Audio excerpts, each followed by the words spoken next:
Killzown Jones, better remember the name, DJ. What's up, ladies and gentlemen? This your boy DJ Killzown Jones. I'm here for Killzown Interviews, and I'm here right now with my homeboy Zeus Jupiter. So we outside right now at Game Haven STL over in North County.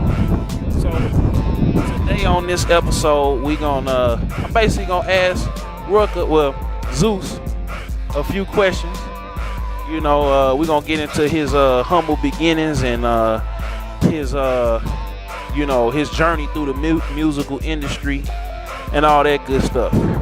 So this the artist formerly known as Ruka Puff. Nah. Well, this Zeus Jupiter in the building. Salute. So Zeus, can you tell everybody a little bit about yourself, where you from, where you hail from, what city you repping, all that good stuff, and then like when did you get into music? Well, I've been doing music since I was a kid, you know what I'm saying? I always started from a little kid doing music, from dancing, you know what I'm saying? Then I graduated to singing during the Jodeci days, you know what I'm saying? Then we went to the hip hop, you know what I mean? And eventually my hip hop went to rock music that evolved into this no genre music that we doing now, man, that we call gumbo. And obviously I'm from St. Louis, Missouri. Started off doing hip hop as Ruka Puff, and like I say, we doing this Zeus Jupiter project. It's just an evolution of Ruka Puff. Okay, so when you got started in the music game, like what year did you really start getting into, the music industry heavily? What year did you really start, taking your craft seriously? When did things start elevating? Well, I always took music serious, but I would say being in the music business, actually getting paid from it, I would say like around 2002, 2003. I had a record that was really big in the Midwest region, St. Louis, and a couple other regions called Angry. And it took off for me, did real good on BDS, did a lot of touring, which eventually led to me meeting Mac 10 through some other business deals and workings, and you know what I mean? That was pretty much when I started. It felt like I was really in the music business and making money off of it. Okay, so that Mac 10's label, that was what was the name of the label? Who Bang? Okay, well, I'm familiar with Mac 10, West Side Connection, SQ, Tim and 10 and Lil C. So what happened with that situation? A lot of people really don't get that opportunity, but I see that you like 110% independent now. So what happened with that situation? Well, first off, it was definitely a blessing to meet Mac 10. I can remember, back in my day, you know what I'm saying? Well, not back in my day, I ain't that old, but I'm saying just like I can remember going to Saints skating rink here in St. Louis as a teenager, and they playing Mac 10 song, and it be, we heard the song For Life. That's a song that we fighting to, we banging to, we doing all kind of stuff. So just meet him and to have him as a mentor and learn from him and get the opportunities that I was given from him was a blessing. Obviously, we just didn't see along our lines of doing business, we didn't see out of our own business. He had a different vision than what I had for myself and my project, and that's basically what happened. But it's all love for Mac for sure. Okay, so when you left Mac 10 and then you came back to you came back from LA to St. Louis, what changed and what did you start doing as Ruka Puff? What did you start doing, and like what did you have your own label and things of that nature back then? And I know you do now with Beast Entertainment. So what happened after that situation? After that, when I came home, really it just made me want to read and learn the business more, because they say it's 10% talent, 90% business, which I don't know if that's all the way true, but it's definitely probably 70% business and 30% talent. Because at the end of the day, you got to be talented to be a T.I. of the world and a Nelly of the world and a Jay-Z, Kanye, obviously. But when I came home from the Mac 10 situation, it pretty much just made me get on my business harder, read and just study and really be a student of the game, of the business, you know what I mean, and try to learn what I'm doing so I can make sure I get all my coins the next go round, and just be educated on the business as a whole. Okay, so you had in that Mac 10 situation, you had a record with Mac 10, of course, and the late great Nate Dogg. Yeah. Rest in peace to Nate Dogg. So how was that how was that record like this formed, and what was it like working with two West Coast legends? Oh man, it was honestly, man, it was a blessing. And actually, what was so cool about it is that record like this was on my first album. That beat came from producers 88, you know what I'm saying, 88 and Lewis. They were the producers of the whole Pretty Willie project, and I had the track, and I came up with a song to it, and it was on my first album. And Mac 10 pretty much heard the song and was like, bro, I want to use this song and, you know, make it a single. So they stripped my verses, obviously putting A Dog on the hook and kept me like on the bridge part. So, you know, it was a blessing in the song. I never knew the song was gonna end up being a single, so you know what I mean, it was a blessing. It was a big thing for my career, you know what I'm saying? And if I'm not mistaken, that was the last video that Nate Dogg did before he passed. That's big. So when you came back, you say you got on your business a little bit more. Yeah. So then you formulated the Supreme team with Bigger Brown.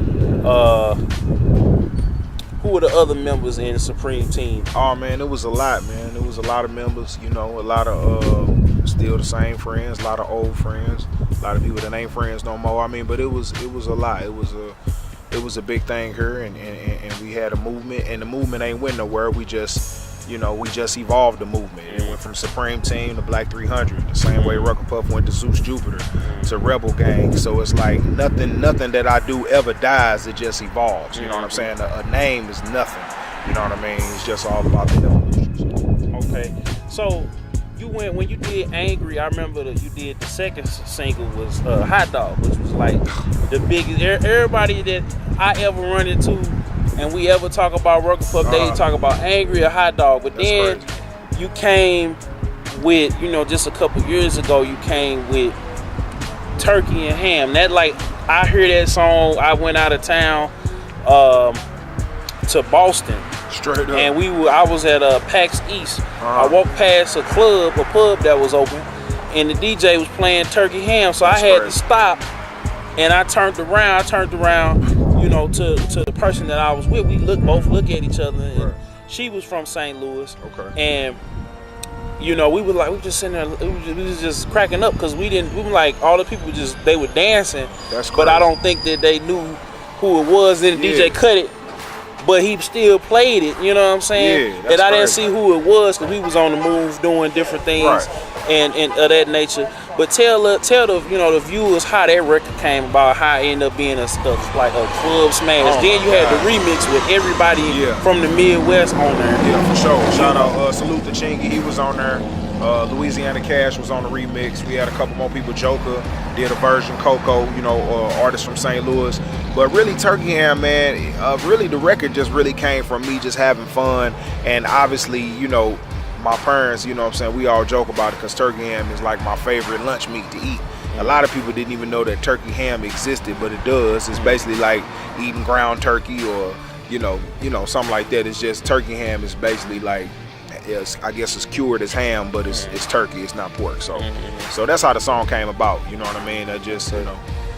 And then that spiraled into you had your Guns N' Roses album. Yeah, for sure. You had In the Days album that came out. You did your research. Yeah, well, we got all this on DJKillzownJones.com, so it's already on there. So then you had the Trill Minati mixtape that just recently dropped. Right, for sure. And on the intro, I remember you was calling yourself Zeus. And then I look around, and then I see a status by Tar Boy. Shout out to Tar Boy of the Track Boys. Right. And you took on this new persona. You was so big as Ruka Puff, in the city, in the Midwest and surrounding regions. People out in California and out, like I say, on the East Coast. Of course, everybody knew you as like a, underground staple. They bring up Tech Nine and they bring up Freddie Gibbs and people of that nature. From our next door neighbors, they bring up Ruka Puff. Right. So what it prompted you to go from Ruka Puff to Zeus Jupiter? Well, first, just to comment and say, man, it's amazing just how music travels because, from you saying that, it's a blessing because you really don't really know what influence you have on people and what other people really think about you. You know what I'm saying? A lot of times, so to be compared, you know what I mean, and to be in the list of your Freddie Gibbs and obviously your Tech, you know what I'm saying, your Techs and all that, it's a beautiful thing. You know what I mean, to be brought up with those names. But more than anything, what made me transition from Ruka Puff to Zeus, it was a health thing, it was a spiritual thing, it was just growth all the way around. So it's like, it's nothing that I planned on doing. I didn't plan on doing nothing but Ruka Puff.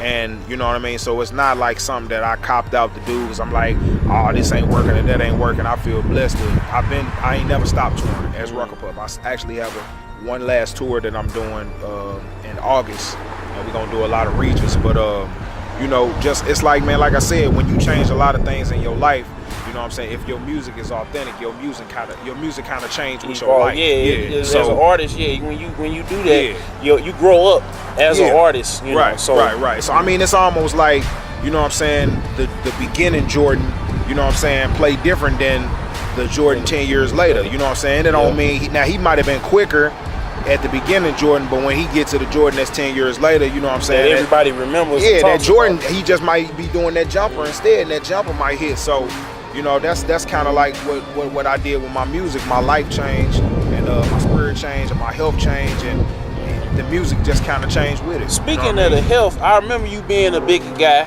Yeah. And, you know, health is very important, especially in the black community and the hip hop community, because a lot of people, you know, you see we had one legend that, you know, passed away due to health concerns, and that was Big Pun, you know. Right. And then you had with Big Pun, you prompted you know, people like Fat Joe, Rick Ross, people, you know, started to really change their lifestyles and change the way that they did things, you know, the way that they, you know, they ate, the way that they, you know, they lived, you know. So what made you kind of make the metamorphosis, you know, health-wise, and did that help you in your you know, in your thinking and your content delivery and your, you know, your songwriting? Did that really, you know, what influenced you? Because a lot of people in the black community don't really think about, you know, forward thinking where I'm gonna be in the next 10 years, 15 years. Am I gonna still have this same health and longevity?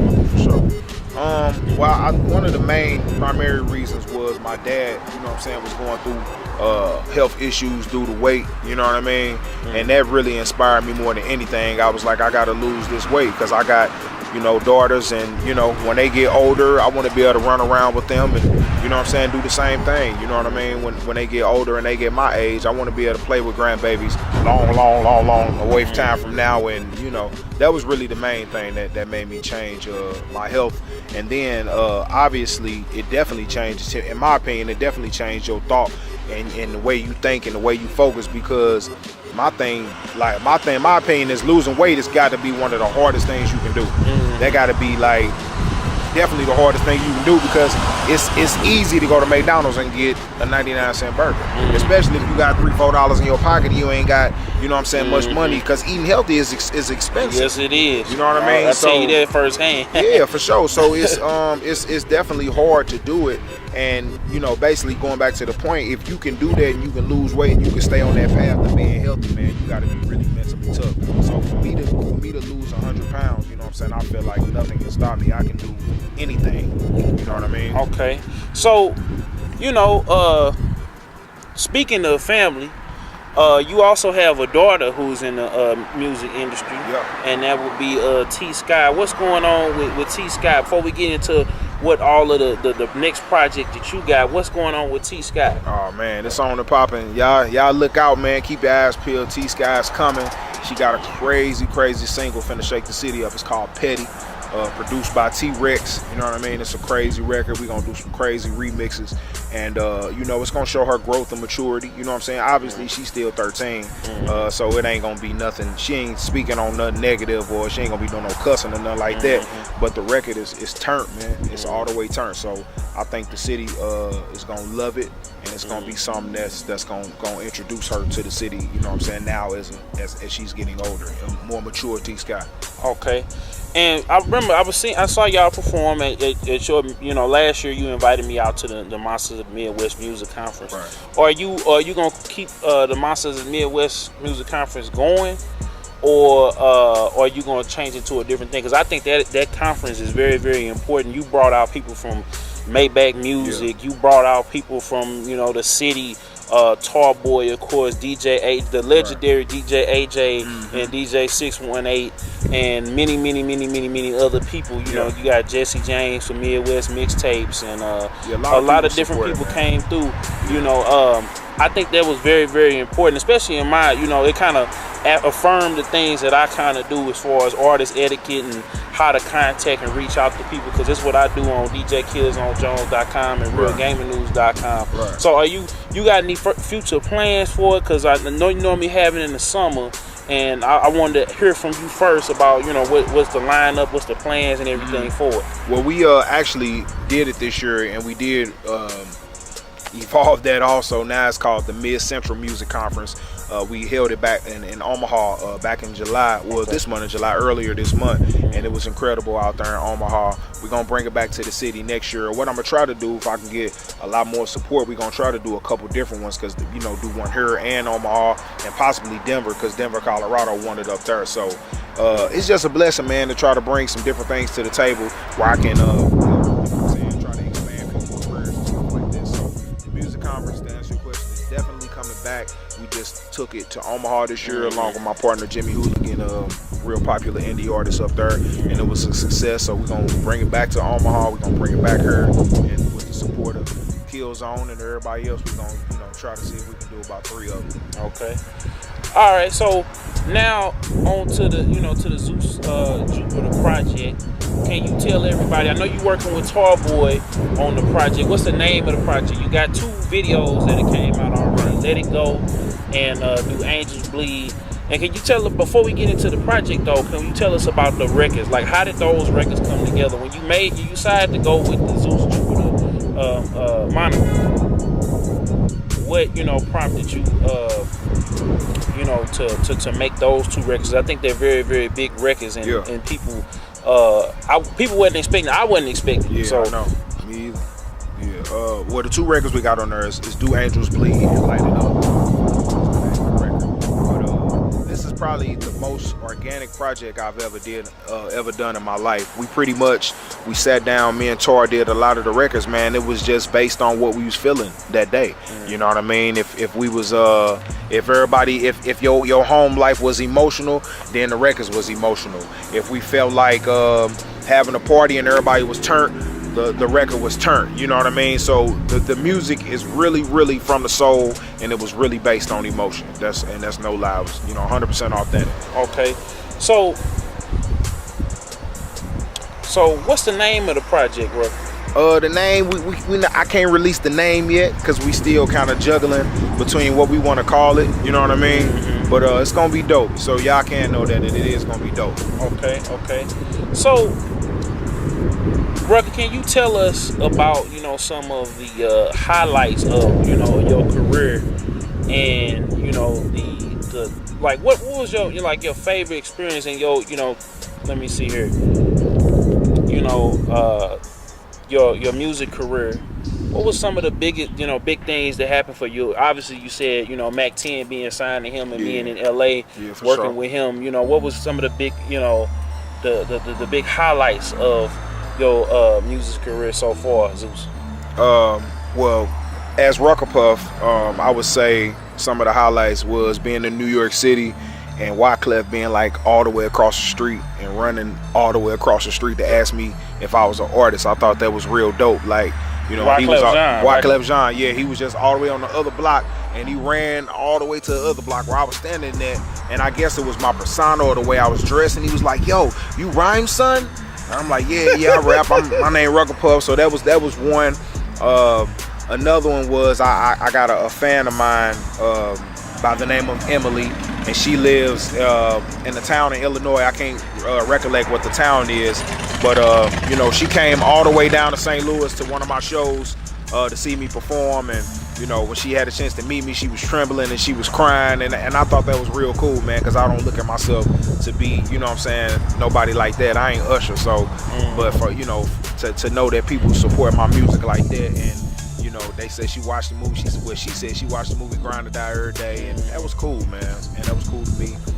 And I'm trying to think what else. It was a lot of, I've been blessed, man. I can't even front, man. It's so many things, man, that is crazy. Just and one of the big things too, coming from St. Louis, and I don't know, some people may agree, had the same feeling, and some people may not, but we always idolized. When I was young and in high school, you know, we didn't have nobody to idolize. You know, we got Chuck Berry and all them, but they not really our era. So in music, we idolized the Lunatics. You know what I mean? I'm talking about the Lunatics. I'm talking about the Slow Down, you know, Nelly, Lee, Murph, Keywan City. I'm talking about the whole team, not the broke up Lunatics, the whole team when they was together. You know, we idolized them cats, man. So to be able, because I promote events on the side, to be able to book shows for Murphy Lee and book shows for all them cats, and to be able to do records with all the ticks, you know what I'm saying, and be on the almost, you know, like we partners, to be on that relationship level, with them cats, man, is dope to me, that they respect me in the same right of what they do, because we idolized those dudes when we was in middle school, and wasn't nobody doing it like them, you know what I'm saying, at that time. So I would say those probably some of my highlights, you know what I'm saying, that I've had thus far. Alright, so we back here again with Zeus Jupiter. So I want to ask you about your performances and you know, in a creation of the Lighted Up video. I think, you know, in my personal opinion, I have not been to a hip hop show, because the second time I saw you out was at the Traffic Music Awards about 2 or 3 years ago. Yep. Salute Tony J. So when you did the Traffic Music Awards, I remember y'all had like the whole club was rocking, like the entire ambassador was rocking from top to bottom, and y'all had, you know, it was you, Bigger Brown, the rest of Black 300, and y'all all was dancing, y'all all was in tune and then singing. It was one of the livest shows. Y'all had like y'all brought a toilet out to the things. Y'all had I know you got the band Toilet Water, and y'all had just everything going on. And so kind of explain to the viewers, you know, your process for putting together your show, because when you go to a Ruka Puff show, ladies and gentlemen, a Zeus Jupiter show, you're gonna get one of the best hip hop shows in your entire life. So well, definitely you're gonna get one of the best shows you've ever seen in your life. You know what I'm saying? Not even with it being a hip hop show. But my process for performance is, you know, we here to give you the best show of your life. A, B, you know what I mean, we want to entertain you. So we didn't, I mean, you know, people pay their money, they want to come out and see a show. They don't want to see me, you know, lollygagging on stage and doing that. They want me to give them that energy so they can get whatever on them. They want to get it up off of them. It's the same way, you know, I call my shows like church, man. You know what I'm saying? It's like you come in, sometimes a lot of people go in church not expecting to get nothing out of it, but then as soon as you sit down and they come out, you know what I mean? Like I said, we trying to get something up off of you. So whatever you was dealing with at home, we want you to come to our concert, get it up off of you, have a good time, turn all the way up. So and it ain't gonna be nothing less with a Zeus Jupiter show. It's gonna be that times 10. It's gonna be whatever you sing then, it's gonna be times 10. Okay. Yeah. So when you did the Lighted Up video and the Do Angels Bleed video, kind of explain like what the creative process was behind the video, and you know, you already told us about how y'all put the songs together. So when I saw the video, I was like, man, this is something different, because most videos, I'm sorry to say, people, you gotta step your video game up. It's always in a club, you know, in a bar.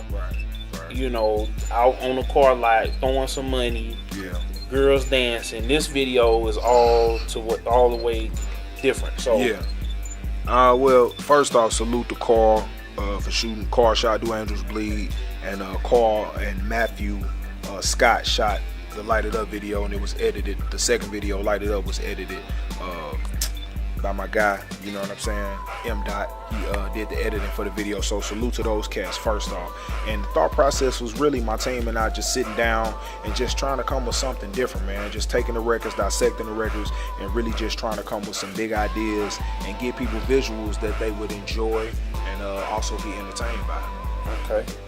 So no, you don't really want to talk about the name of the project for the Zeus Jupiter project, but can you give like kind of like the production? I know you got Tall Boy on there. Who else you gonna have production wise and who you gonna have feature wise on the Zeus Jupiter project? Well, production wise, like I say, Tor produced a lot of the project. We also got my producer out of LA by the name of Cino Evo. He did a couple records on there. We got a track by a guy named Adrian. That's from her, Adrian Beats. So, you know, it was a collective project, man. We just really, whoever had, you know, some music that was powerful, we pretty much just collaborated. So it wasn't like, you know, Tor didn't feel like he had to do every record. If somebody came with something and we felt like it was gonna be a hit or something powerful, you know, we did the record. For as features, I didn't do a lot of features. I know I had a record with JB Stone, the Light It Up song.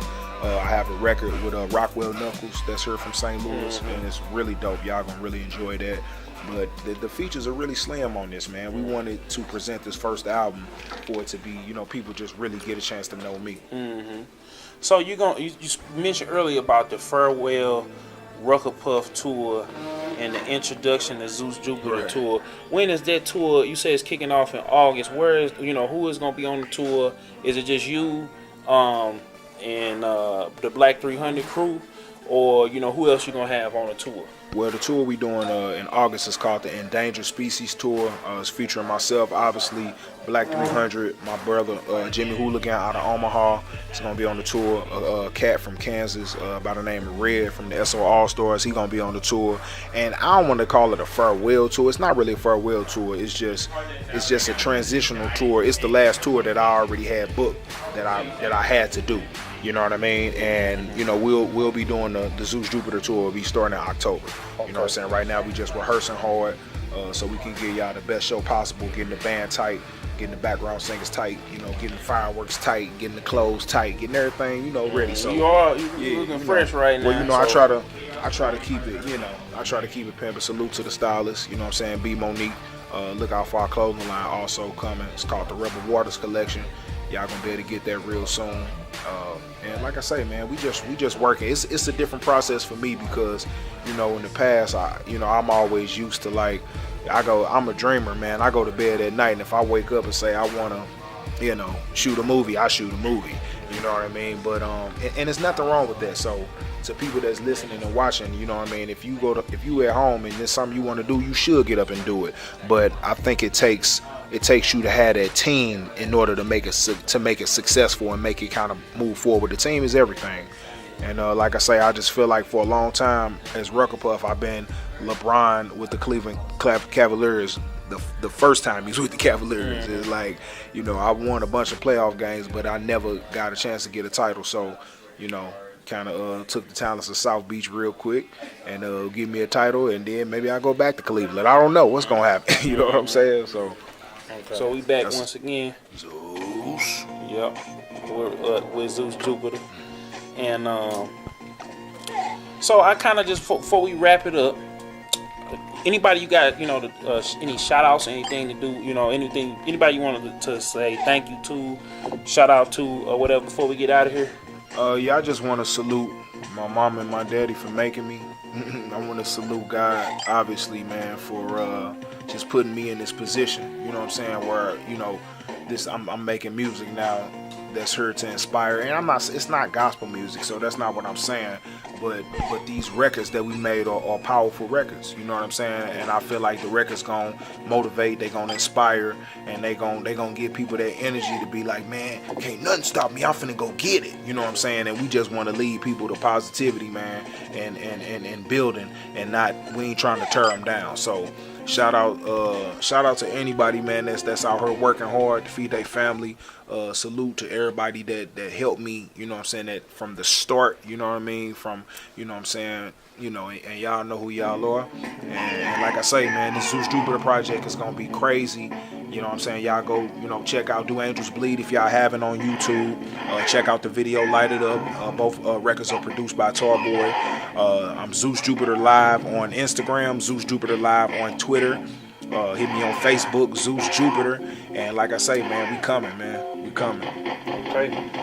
All right. And salute to Killzown too, my bad. Yep, you can check out Ruka's projects on DJKillzownJones.com. You can check out the Light It Up video on DJKillzownJones.com. And I just want to thank you, Zeus, for coming out the Game Haven, hanging out with me, and we, having this in-depth interview, Games in a minute too, so you know what I'm saying, y'all come support Game Haven, because we definitely finna get on these games. So, all right, Zeus, thank you once again for coming on Killzown Interviews. And just like the man just said, we getting ready to, play some things and hang out here. Y'all can also check out Killzown Interviews Game Haven, where we took a tour of the store. Shout out to Gabe. And till next time. Zeus. Salute. DJKillzown Jones, you better remember the name. DJKillzown Jones, you better remember the name.